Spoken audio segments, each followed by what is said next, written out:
Frumos și berbești, ce faceți, dragilor? Bine ați venit la etalarea bonus pentru luna aprilie. Nu trecem la etalare până când nu. Vă urez sărbători fericite pentru că vine Paștele, da? Nici măcar nu mi-am dat seama. În al doilea rând, dacă se aude gălăgie, să știți că nu am posibilitatea să fac nimic pentru că la noi bate vântul extraordinar de tare și cam asta este. O să se audă gălăgie de afară, sper să nu deranjeze foarte tare. Așa că, sărbători fericite și hai să dăm drumul la treabă, să vedem care sunt mesajele bonus pentru voi de la cărțile Oracol pentru această lună aprilie. Primul mesaj, avans. Dă drumul, da? Dă-ți drumul, vine să zic. Și exprimare emoțională. Ok. Aici e, nu te îngrijora la capătul cărților. Aici e ca și cum ți se spune, dragă berbec, poți să dai drumul la treabă, indiferent ce, fiecare dintre noi avem câte ceva de făcut în această perioadă, da? Nu în această viață, să nu încurcăm borcanele. Este un bun moment să avansezi. În ce? Pentru unii dintre voi probabil că e vorba despre a face un pas către a renunța la ceva. Poate să fie vorba despre a renunța la un comportament, a renunța la un, nu știu, anumite, de ce nu, concepții limitative, a renunța la un partener, dacă despre asta e vorba, e un alt exemplu, a renunța la un job, a renunța să te mai lași tras în jos, da? Deci aici e vorba despre dă-ți drumul, de-aia am simțit să spun dă-ți drumul, eliberează-te de tot ceea ce te trage la fund sau te ține pe loc, da? În înaintarea ta în această perioadă. Tu știi unde, în ce area vieții tale ai nevoie să spargi niște ziduri, da? Vedem această fotografie. Ai nevoie să spargi niște ziduri cu curaj, chiar dacă ți-e teamă, nicio problemă, fii precaut. Aici privirea acestei persoane este de precauție, de reticență, de teamă, însă aici e vorba de ok, fii nu temător, ci fii precaut, da? Însă, în același timp, avansează. Și exprimarea emoțională este despre a vorbi din suflet. E ca și cum dă-ți voie să spui ceea ce tu simți că trebuie să spui, fără să-ți mai fie teamă că vei fi judecat sau că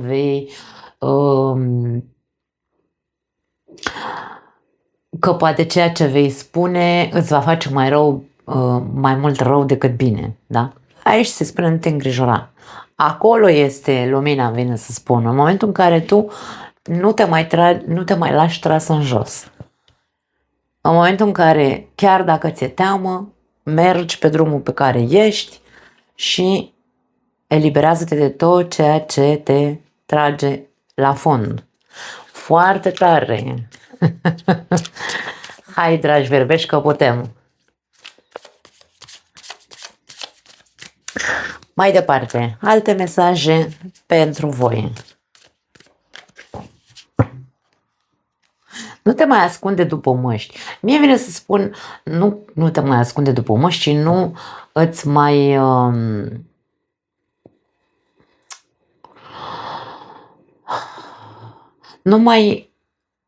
îmi vine să spun, nu face nimic din ceea ce tu consideri că trebuie să fie pe placul celorlalți. Pentru că măștile când ni le punem?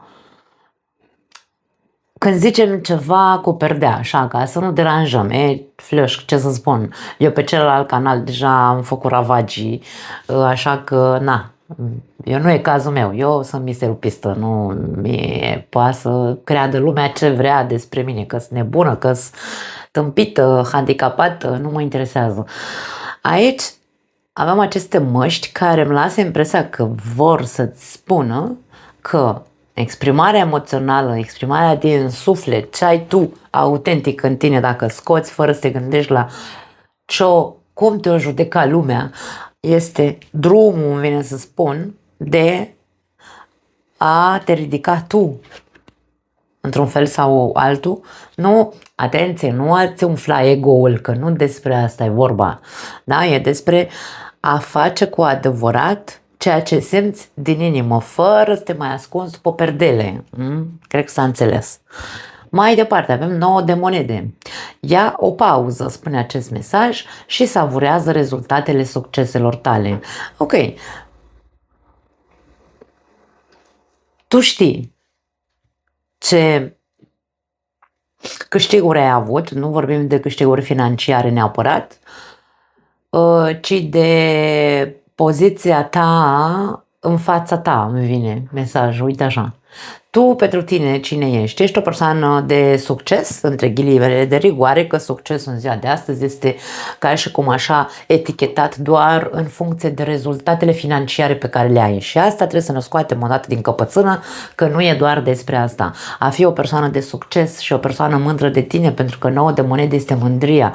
Mândria și orgoliul meu, Domne, pentru ceea ce eu sunt ca persoană, pentru ceea ce eu am ajuns să fiu în ziua de azi ca persoană, și asta nu arată un cont, da? Niște bani în contul meu. Nu, aici sunt niște bani în contul ființei mele, da? Adică eu știu cine sunt, care au fost rezultatele pe care le-am obținut de-a lungul vieții în legătură cu mine, nu cu situația mea financiară. Ok?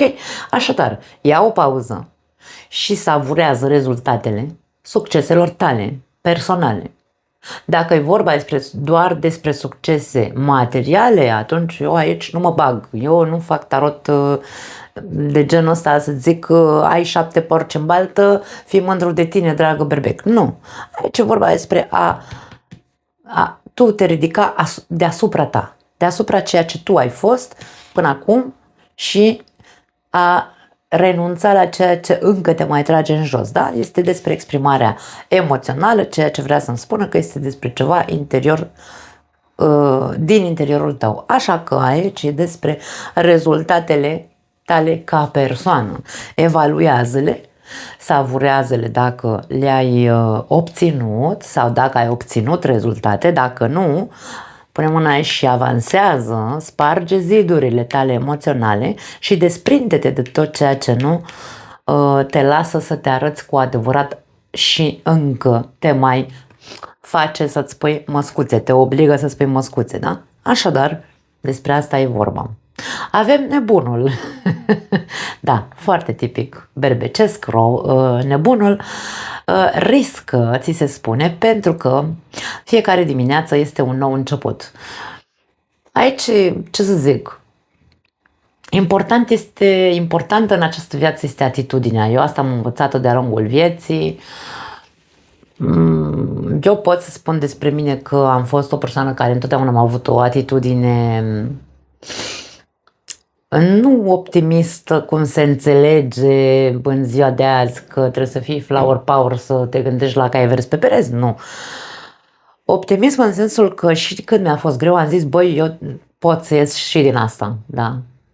Așadar, fiecare zi e o nouă zi. Atitudinea este foarte importantă, cum încasezi tu ziua respectivă, cum încasezi tu aceste persoane sau situații sau comportamente care le lași să te tragă în jos și nu te lasă să avansezi, da? E clar?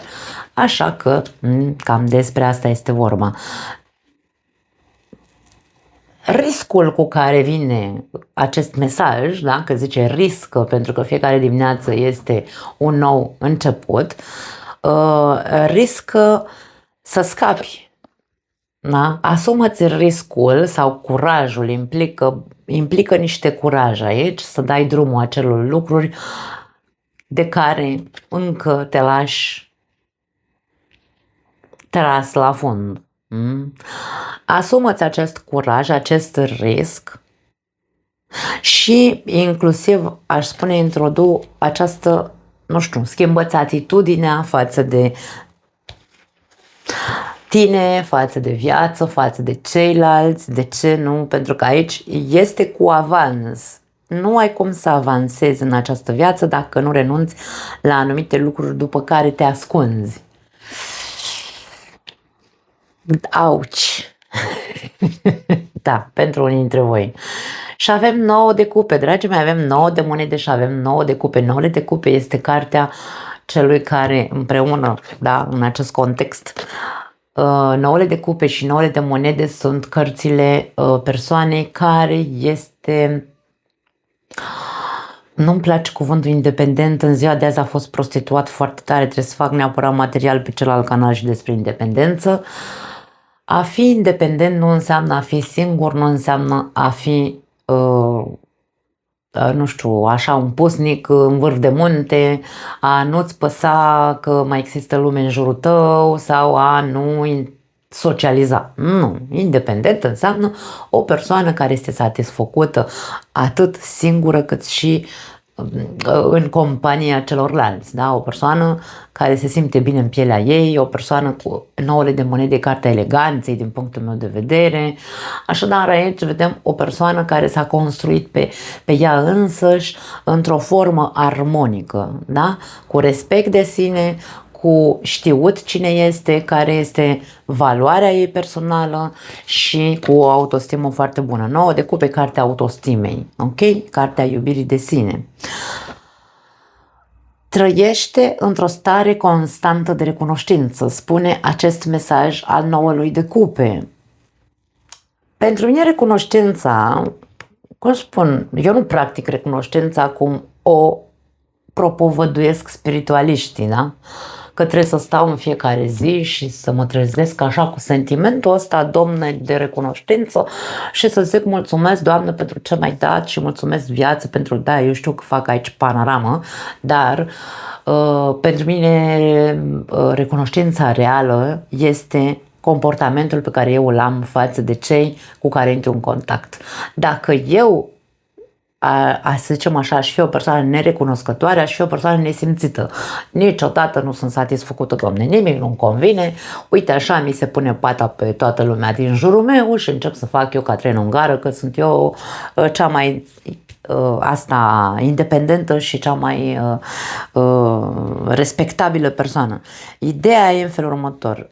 Recunoștința, din punctul meu de vedere, se practică sau se, hai să spunem așa, ca stare constantă aici în viața noastră, este să învățăm să fim mulțumiți și să valorăm ceea ce avem. Când nu valorăm ceea ce avem, este când suntem extrem de nerecunoscători.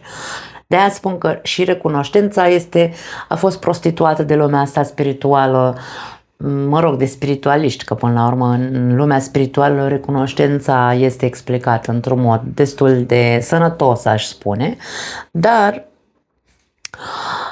mesajul pentru tine este, în primul rând, trebuie să înțelegi că degeaba stai și te întrebi când o veni lumina în viața mea și bunul, da? Binele în viața mea, în loc să stau să mă întreb când o să vină și să trăiesc într-o constantă stare de preocupare sau de îngrijorare, aici mesajele sunt: fă pași, sparge zidurile care nu te lasă să dai drumul anumitor lucruri, care nu te lasă să avansezi în această viață, scoțându-ți măștile de ce o să zică lumea, da, de aparențe, respectându-te, îmi vine să spun, introducând o altă atitudine în viața ta, în ceea ce privește viața ta și ceea ce te privește pe tine. Tu schimbă-ți atitudinea, învață să nu mai fii atât de vai de mine cum o să fie, ci pune mâna și bucură-te de ceea ce ești și de ceea ce ai în acest moment al vieții tale. Cam astea aș spune că sunt mesajele, bineînțeles, pentru unii dintre voi. La capătul cărților avem împăratul, Nabelea. Să fii o autoritate în propria viață implică multă responsabilitate. Câți dintre noi nu vrem să fim cei care suntem văzuți ca fiind o figură de autoritate sau nu doar berbeci, atenție, oameni în general, da? Câți dintre noi nu vrem să fim respectați pentru că am ajuns pe o poziție nu știu care sau pentru că am ajuns la o anumită vârstă, pentru că de foarte multe ori sunt persoane care la 50-60 de ani consideră că merită să fie respectați doar pentru că au o vârstă. Nu.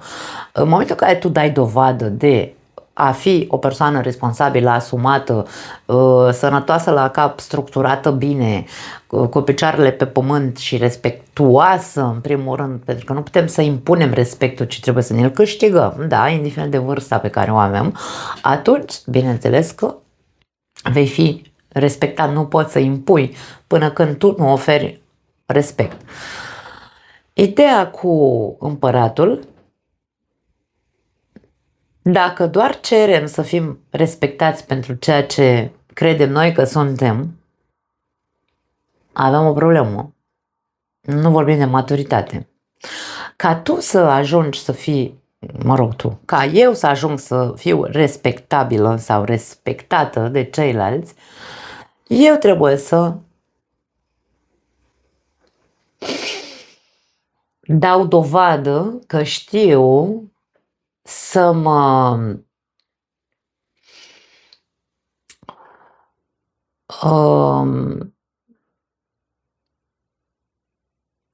să-mi recunosc că responsabilitatea și asumarea au legătură cu recunoașterea. Recunoașterea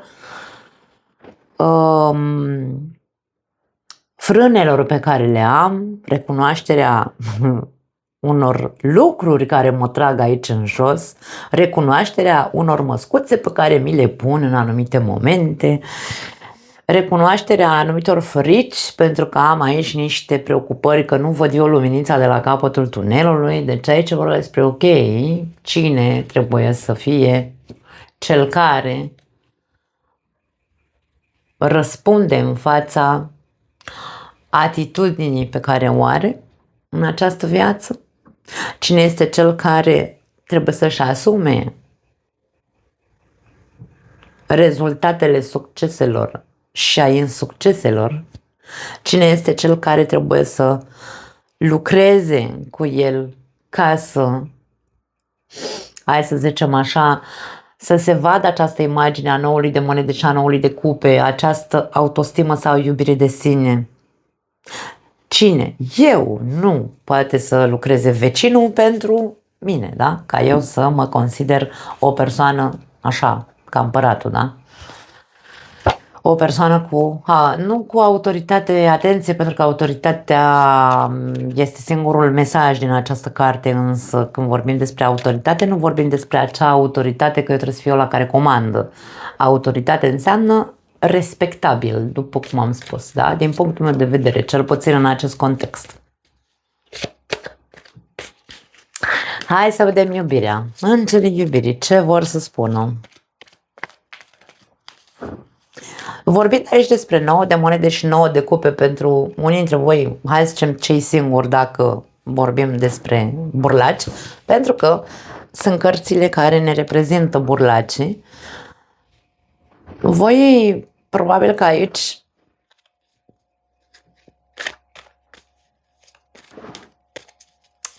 trebuie să adoptați o altă atitudine în ceea ce privește această burlăcie. Această libertate, pentru că nebunul are o tentă de libertate. Nebunul nu are bagaj, nebunul vrea să-și trăiască viața cum vrea mușchiul lui, nu-i plac regulile, da?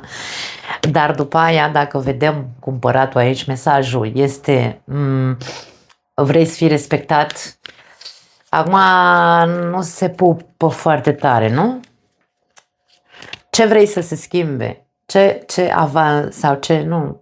Da, hai să zicem așa, ce schimbare vrei tu să vezi în viața ta din prisma burlacului, care face ce vrea mușchiul lui și care nu se eliberează de anumite chestii, de anumite comportamente, aș spune, riscante, dar în același timp el vrea să fie respectabil, să fie respectată pătrățica lui de burlac, dar practic nu își asumă niște comportamente, aș spune. Cam asta e Ce pot să spun așa în plus pentru borlaci? Hai să vedem, iubirea.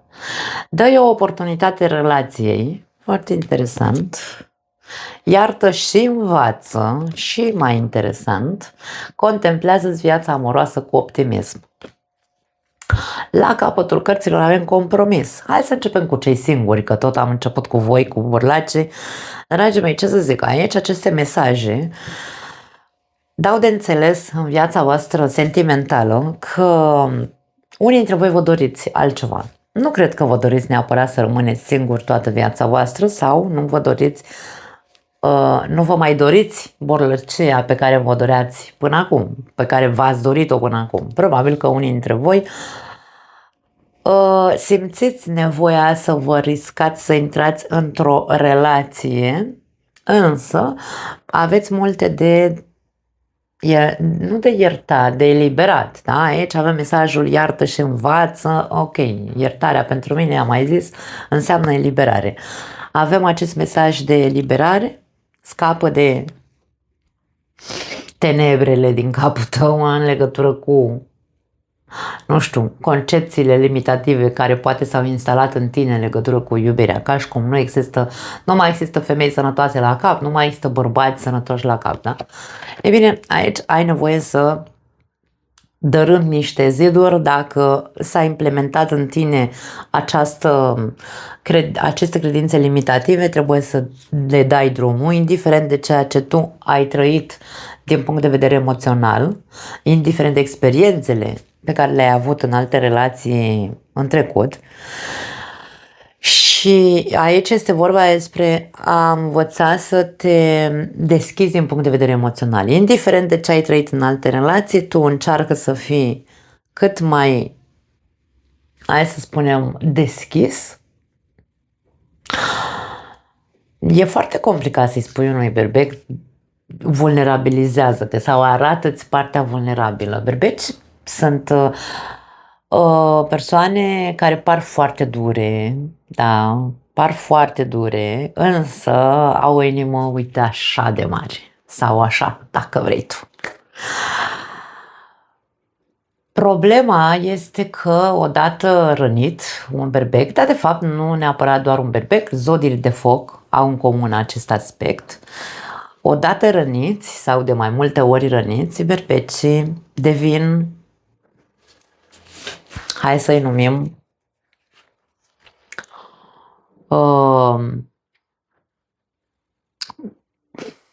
depinde de fiecare ce a trăit, poate să devină tiranic, poate să devină rece, poate să devină de fier.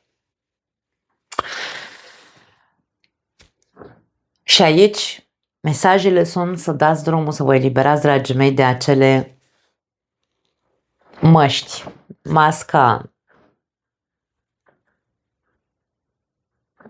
puternicului care, da, nimeni nu poate să te mai rănească, masca tiranului care preferi să faci rău decât să te deschizi din punct de vedere emoțional, indiferent că îți place o persoană, nu îți place să te vulnerabilizezi și adopți această mască a egoistului și a tiranului, și masca autoritarului, da, care poate fi hai să zicem așa, manifestarea unui comportament, acest comportament rece, critic și așa mai departe. Aici vi se spune să dați o oportunitate acestei relații, dar nu e vorba de o relație dacă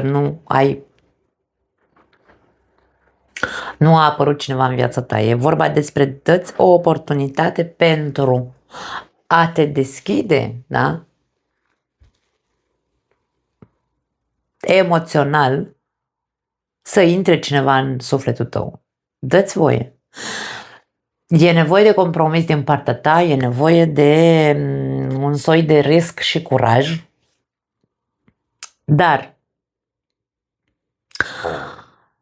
dacă îți dorești cu adevărat o relație, nu-ți mai dorești să fii singur, nu ai cum altfel. Dacă nu faci acest această deschidere emoțională. Dacă tu ești bine cu tine și zici nu mai îmi trebuie vecii vecilor o relație, e foarte ok și așa, niciun fel de problemă. Dar cam asta este, aș spune, ceea ce încearcă aceste cărți să vă ghideze pe cei care într-adevăr vă doriți o relație. Oricum în această viață nimeni nu scapă de suferință, dragii mei, și în relații experimentăm cel mai mult și învățăm cele mai multe lucruri. Pentru cei care aveți o relație, poate unii dintre voi sunteți, hai să zicem așa, convinși, îmi vine să zic, sunteți convinși că despărțirea este singura variantă pentru relația voastră. Faptul că primul mesaj care a ieșit este dă-i o oportunitate acestei relații și ca sub mesaj aici avem dedică-i timp partenerului, partenerei, aici la voi. Soluția cea mai bună nu este să te eliberezi și să fugi din această relație sau să te ascunzi, să-ți ascunzi emoțiile. Soluția este ca tu și partenerul tău să aveți timp să vă oferiți timp, da? Să vă dedicați timp vouă pentru a vedea de ce nu spuneți anumite lucruri,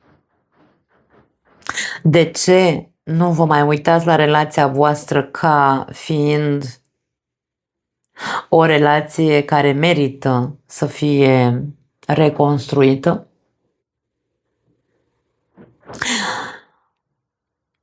De ce nu? Pentru unii poate nu există, dacă v-a intrat în cap chestia asta cu plecatul, e posibil să mesajul compromisului, ca și cum vi se cere, nu da bir cu fugiți din această relație. Învățați să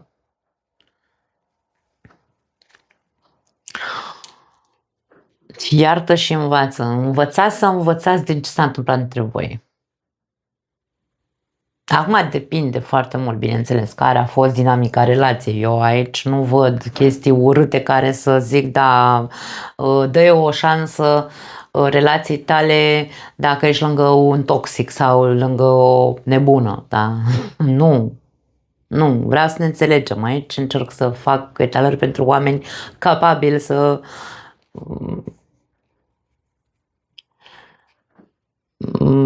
hai să zicem așa, să gândească singuri, da.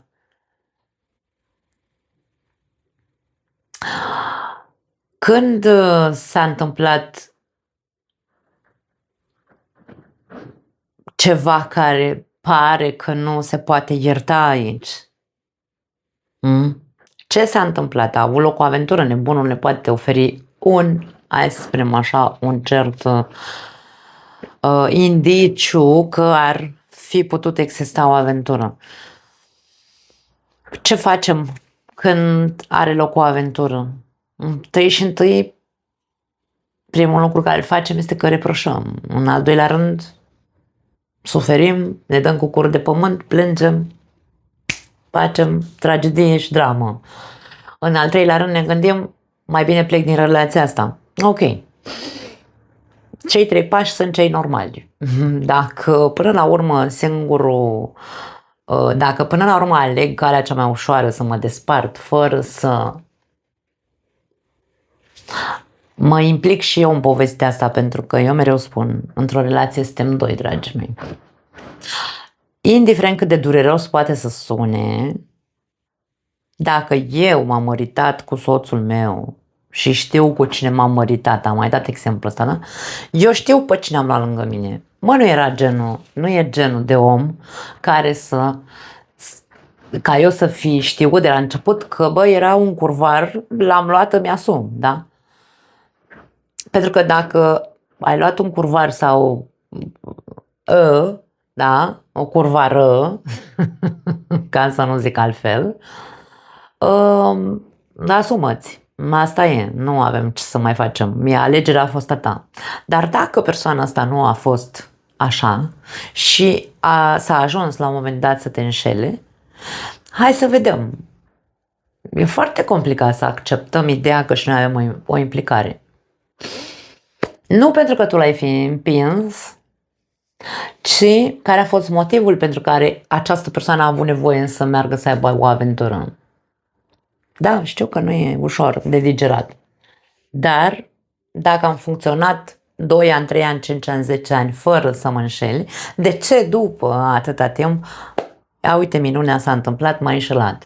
Hai să vedem de ce. De-aia vorbim aici despre exprimare emoțională, de-aia vorbim aici despre o stare de recunoștință, dar nu sunt recunoscătoare pentru că m-a înșelat, ci sunt recunoscătoare pentru că îmi contemplez viața mea de cuplu, da? Și zic, ok, stai așa, s-a întâmplat asta, hai să vedem de unde, de ce și ce facem cu problema. Nu aleg calea cea mai ușoară.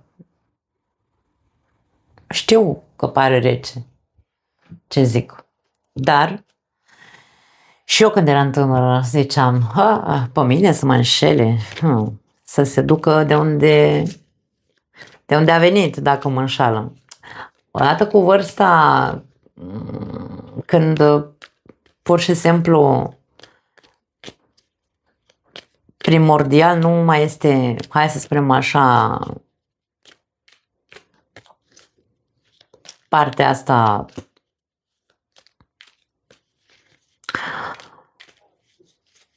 de posesivitate și sunt alte priorități în viață. După 45 de ani încolo nu te mai gândești tu la vai de mine, sex,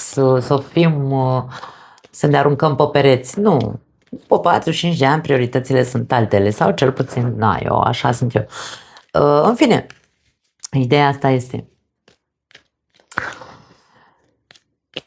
cu cine te-ai măritat sau te-ai însurat. Tu știi pe cine ai lângă tine. Dacă a avut loc o aventură, aici e vorba despre liberare, aici e vorba despre iertare, nu e despre a da bir cu fugițe.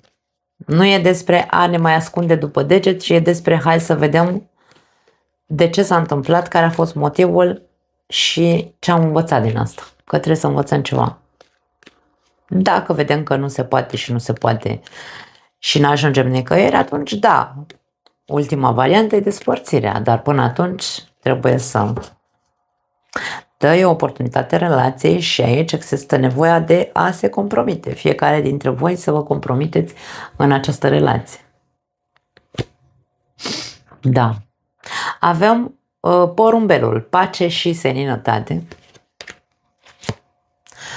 Avem cheia, închide și deschide. Cheia e la voi, cheia e la noi întotdeauna, dragii mei. Noi suntem cei care alegem atitudinea pe care o avem în fața problemelor, noi suntem cei care alegem dacă vrem să dăm drumul sau nu acelor lucruri care ne trag în jos, noi suntem cei care avem cheia de a învăța și de a ierta în cazul în care e nevoie să iertăm.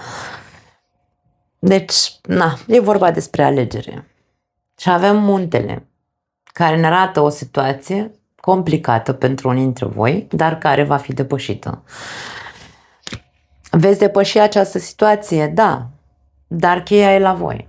Alegeți pacea sau alegeți să continuați să spuneți că e greu, domne, e greu, nu o să reușim să trecem peste, nu știu, fiecare zice ce vrea.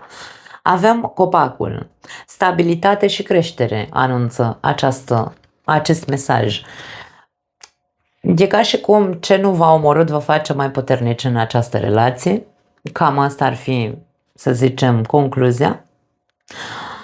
Va aduce mai multă creștere și mai multă stabilitate în viața voastră. Știu, poate unii dintre voi o să ziceți, băi, auto-mă și pe nebuna asta ce bate câmpii, dar credeți-mă că nu. Aceste cărți nu bat câmpii. Aceste cărți spun o poveste de nu știu cum se traduce în românește, vine în spaniolă, superación personal. Nu știu dacă știți spaniolă, o să înțelegeți fraza. De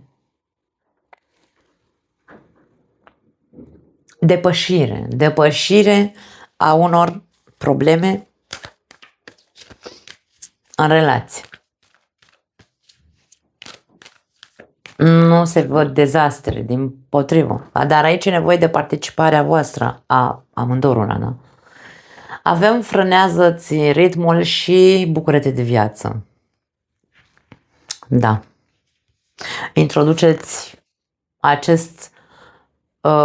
introduceți în rutina voastră lucruri care să vă facă să vă bucurați sau să vedeți partea frumoasă a vieții. Lasă-l să plece. Deci aici e vorba despre ceva ce te pârjolește pe dinăuntru și tu trebuie să scapi de acel ceva. Da? A treia carte. Deci avem 3 cărți care vorbesc despre același lucru. Dați-i drumul poveștii astea. Nu știu ce să zic. Când cărțile insistă să se concentreze pe un mesaj care iese de mai multe ori, e clar că unii dintre voi aveți nevoie să lăsați ceva în urma voastră. Înconjurați-vă de iubire, înconjurați-vă de moment de... Îmi vine să spun, aduceți în memoria voastră momentele frumoase prin care ați trecut.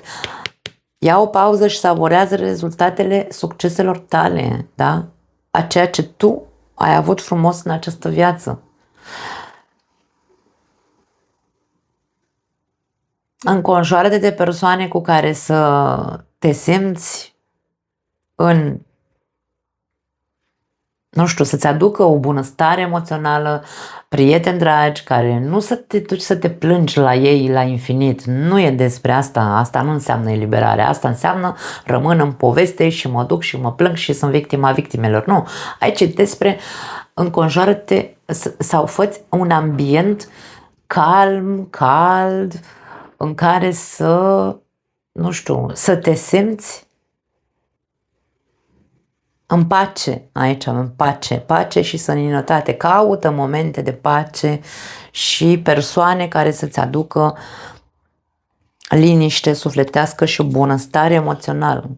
Și o altă carte care, uite, a 4-a carte, da? Aceeași poziție. Aici spune, niciodată nu ai avut nevoie de aripi ca să zbori și nu se referă că n-ai nevoie de aripi ca să pleci din relația asta. Insist, plecarea e cea mai ușoară cale, da? Despărțirea este calea cea mai ușoară de a te elibera. Dar ce să vezi că în momentul în care nu ierți și nu dai drumul și nu înveți în următoarea relație, ghici ce? O să ți se întâmple același lucru, doar că se schimbă actorul. Nu mai am altceva pentru voi. Voi știți, aici împăratul mi arată poziția voastră. Dacă v-ați rigidizat în poveste și vă spuneți doar un singur aspect din această întâmplare, asumați-vă. Dar să știți că ceea ce nu învățăm în această viață vom repeta. De-aia sunt persoane care trec așa prin viață ca fiind un cerc vicios prin care se învârt, în care dau peste același gen de persoane, au același gen de experiențe și nu ies din cercul vicios. Da, nu mai am altceva pentru voi. Vă aștept la comentarii. Vă pupăcesc, dragii mei, și ne vedem data viitoare. Ciao!